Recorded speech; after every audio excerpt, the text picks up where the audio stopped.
Bom dia, nono ano, tudo bem com vocês? Vamos começar com mais uma videoaula hoje, trabalhando o livro Gênero, Leitura e Análise, as páginas 31 a 33. É o último texto ali do terceiro capítulo, é um poema, né? Coleção de esquecimentos. Lembrando que nós estamos trabalhando aí a poesia contemporânea, né, dando continuidade aí à literatura contemporânea. Lá no livro de língua portuguesa, nós vamos trabalhar tanto o poema contemporâneo quanto o rap. E nós já percebemos, né, vimos tanto na teoria quanto na prática, que a poesia contemporânea, né, o poema contemporâneo, ele vem romper com o tradicional, com o clássico, né, tanto estruturalmente quanto em relação às temáticas que são abordadas ali pelos escritores, né, pelos poetas. E a literatura, né, contemporânea, né, o poema contemporâneo, são esses que são produzidos agora. Nós ainda não temos um nome aí, né, para essa escola, né, pois nós estamos vivendo. Abra um livro de vocês aí nas páginas 31 a 33, vamos fazer a leitura, a correção das atividades. Se você ainda não enviou a sua tarefa, envie para o e-mail maxnayara@yahoo.com antes de fazer a correção, antes de fazer aí qualquer alteração das suas respostas, tá bom? Não copie gabarito para enviar, porque isso é observado e influencia na sua nota, tá bom? Então vamos lá. A coleção de esquecimentos. Eu tenho uma coleção de esquecimentos e apenas 2 mãos para ver o mundo. Meu dia passa inteiro num segundo, mas nada abafa a voz dos pensamentos, nem frontal e nem melatonina. Eu tenho as saudades de um soldado, do que haveria de ser o meu passado, de tudo que escapou da minha sina. Desculpas, culpas, lapsos de sinapses, impregnam minha corrente sanguínea, e sigo apassivando a carne ígnea e aplainando os vértices dos ápices. Eu sou o super-homem submisso, às rotas da rotina e ao tempo escasso. Enquanto esqueço do próximo passo, anoto um outro novo compromisso. Queria estar a sós comigo mesmo e ter a eternidade toda em torno, desfalecer no fogo desse forno até me desfazer como um torresmo. Pessoal, aqui nós percebemos que há rimas, né? Diferentemente dos textos que nós vimos até então, aqui nós temos a presença de rimas, né? Porém, nós temos aí um tema, né, diferente, que vem romper com o clássico. Nós temos aqui uma imagem, né, que é bem significativa em relação ao nosso texto, para completar aí o nosso entendimento, a nossa leitura. Então, ao ler o texto, analise também a imagem, né? Nós temos aqui um rosto e bem no lugar onde é a mente, né, nós temos aí um barco, alguém sozinho, né, num vazio, no mar, enfim. Esse texto aqui ele é de Arnaldo Antunes, está presente no livro Agora que Ninguém Precisa de Si, de 2015, Companhia das Letras. Antes de passarmos para as atividades, nós temos o glossário, né? Utilizando pistas do próprio texto, estruturas, ilustrações ou mesmo fontes externas como dicionários, construa o sentido das palavras seguintes. E aí nós temos diversas palavras, como frontal, melatonina, sina, lapsus, sinapses, apassivando, ígnea, aplainando, vértices, ápices, submisso, escasso. Bem, o que é frontal? Medicamento utilizado para tratar transtornos de ansiedade. Vocês devem observar o contexto e a utilização no texto para saber qual o sentido, né, deve ser preenchido aqui, porque há palavras que possuem mais de um sentido. Então, é a partir do contexto e da utilização que nós vamos saber qual deve ser completado aqui, tá? Melatonina é um hormônio que induz ao sono. Sina, destino que não se pode evitar, fatalidade, sorte. Lapsus, erro cometido ao escrever ou ao falar, falha causada provavelmente por falta de atenção, espaço ou intervalo de tempo. Observem aí a multiplicidade de sentidos. Sinapses, pontos de contato entre duas células nervosas. Apassivando, fazer com que se torne passivo, ficar apático, tornar-se obediente. Ígnea, que se realiza ou resulta da ação do fogo ou do calor. Aplainando, fazer com que fique plano, solucionar os problemas e dificuldades. Vértices, a altura máxima atingida por algo que se eleva ou o ponto mais alto de algo. Ápices, o que representa o ponto ou grau mais elevado, apogeu. Submisso, que tende a ser obediente, dócil, que se encontra numa posição inferior, escasso, sem fartura, não abundante, em pequena quantidade. Então, essas são algumas das palavras que o próprio texto supõe aí que você não conheça, que você tenha dificuldade para entender o significado, por isso que é necessário procurar. Se houver outras palavras, outras palavras que você não sabe o sentido, não compreende, palavras e expressões, busque no dicionário, na internet, tá bom? Mas busque sempre compreender cada termo que é utilizado no texto para você compreender o texto, tá bom? De maneira geral. Então, agora vamos para as nossas questões para refletir o texto. Aqui é uma sugestão dessa leitura, né, da leitura do texto desse poema que nós acabamos de fazer a leitura, ser uma leitura em grupo, né? Mas como nós não estamos em sala de aula presencialmente, não é possível fazer essa leitura em grupo, observe a sua leitura. Se você quiser pedir para algum familiar seu, alguém que mora com você, algum conhecido, para fazer a leitura também, ou combinar com um colega para vocês fazerem as análises para responder aqui essa primeira questão, tá? Vamos lá. Além da análise da imagem que nós já observamos, a leitura em grupo exerceu alguma influência no modo como você interpretou o poema?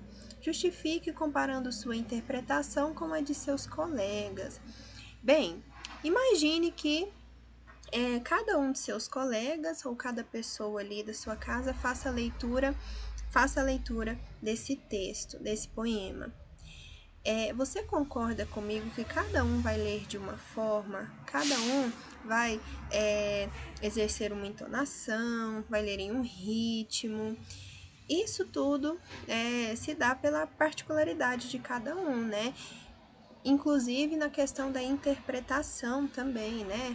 Você pode observar um ponto que outra pessoa não e vice-versa.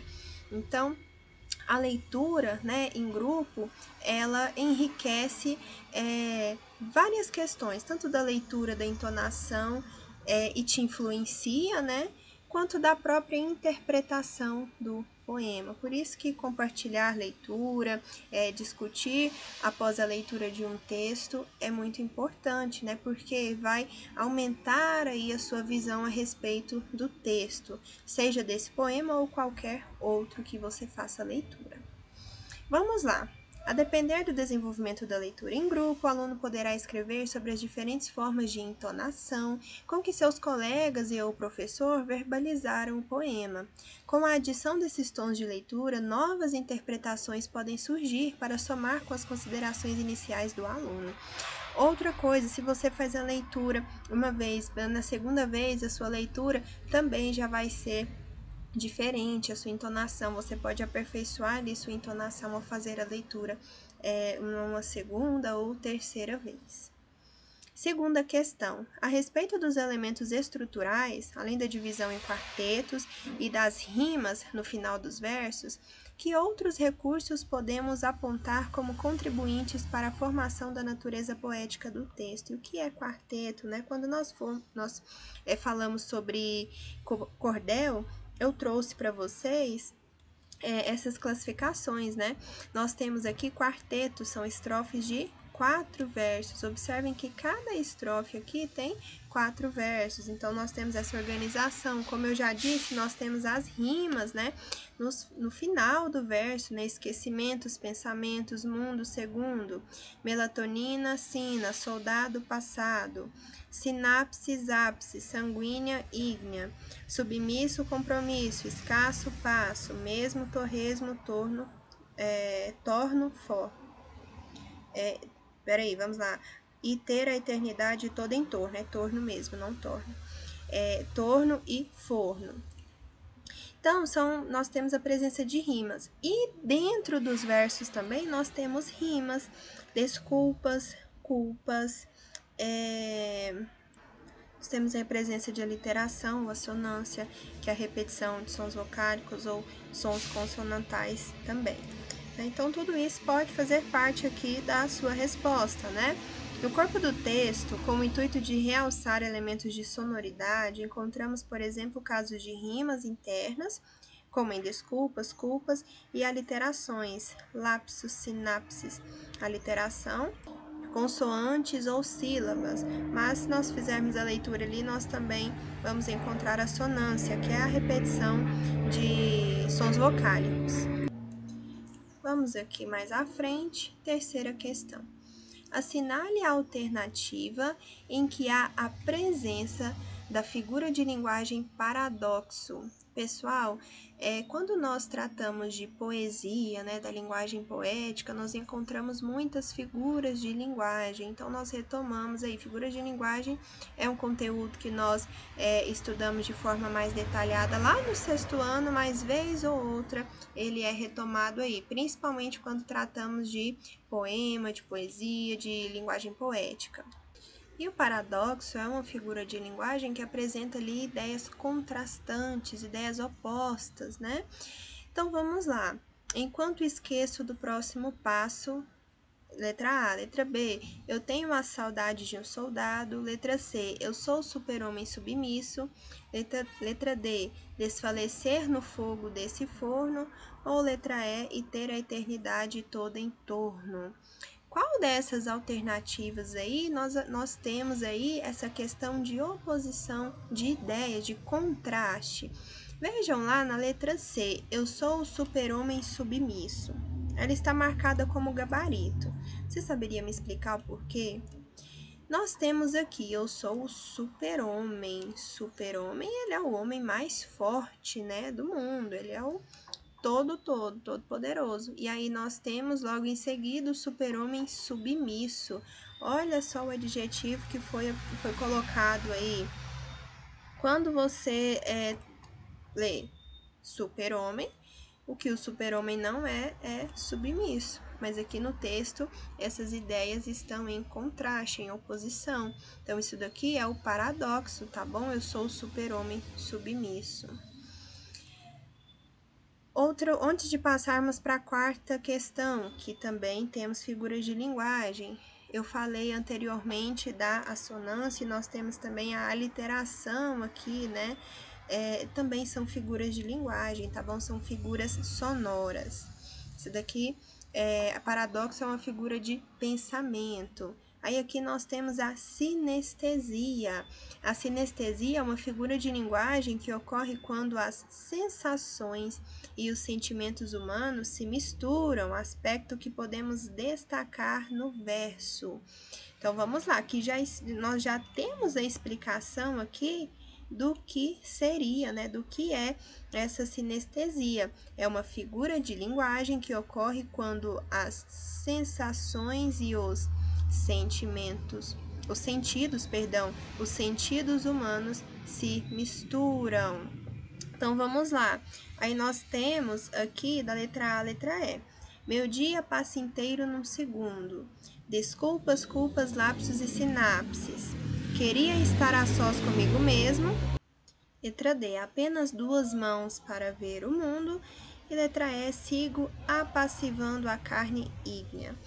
Nós temos aqui a sinestesia como a combinação, né, a mistura de sensações e sentidos. Quais são os sentidos que nós temos? Tato, paladar, visão, audição. Veja só a letra D. Apenas duas mãos, tato, para ver o mundo, visão.